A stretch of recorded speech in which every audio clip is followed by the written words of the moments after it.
சிறகடி காசு இன்னைக்கு எபிசோடில் இந்த ரோகிணி பாருங்கள் திரும்ப செம்மையாக பக்கவாக பிளான் பண்ணி இந்த ரெண்டாவது கிளியரன்ஸ் வந்து எஸ்கேப் ஆயிடுச்சுங்க. ஐயா என் மாமியார் சொல்லி தான் மனோஜ் இவருக்கு பணம் அனுப்பியிருக்காரு, மொத்த குடும்பமே சேர்ந்து எங்களை பிரிக்க பார்க்குறாங்க, எனக்கு ஒரு நியாயம் வேணும்னு சொல்லிட்டு கையெடுத்து கும்பிட்றாங்க.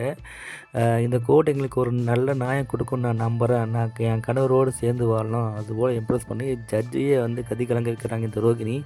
எல்லோரும் பார்த்து ஷாக் ஆகிறாங்க, ஏன் இந்த பொண்ணு இந்த மாதிரி பர்ஃபார்ம் வந்துப்பான்னு.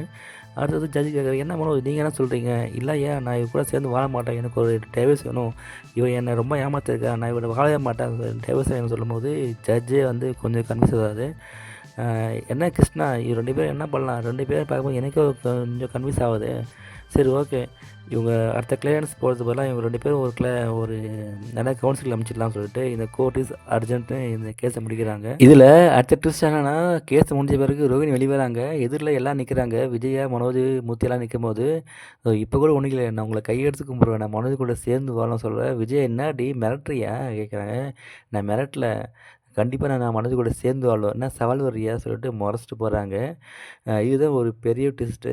அடுத்து எப்படி இந்த மனோஜ் ரோகிணியும் சேர்ந்து வாழ்வாங்களா, இல்லை டைவர்ஸ் கிடைக்குமா? உங்களோட கருத்துக்களும் கமெண்ட்டில் போஸ்ட் பண்ணுங்கள். இந்த சீரியல் முடிகிற மாதிரி தெரியல, எப்போ இந்த சீரியல் முடிக்குவாங்கன்னு நீங்கள் என்ன சொல்கிறீங்க? இந்த வீடியோ பிடிச்சி லைக் பண்ணுங்கள், அப்படியே நம்ம சேனலையும் சப்ஸ்கிரைப் பண்ணுங்கள். இது போல் வீடியோகளுக்கு நம்ம சேனலை கொஞ்சம் சப்ஸ்கிரைப் பண்ணுங்கள். நம்ம மீண்டும் நாளைக்கு பார்க்கலாம் மக்களே.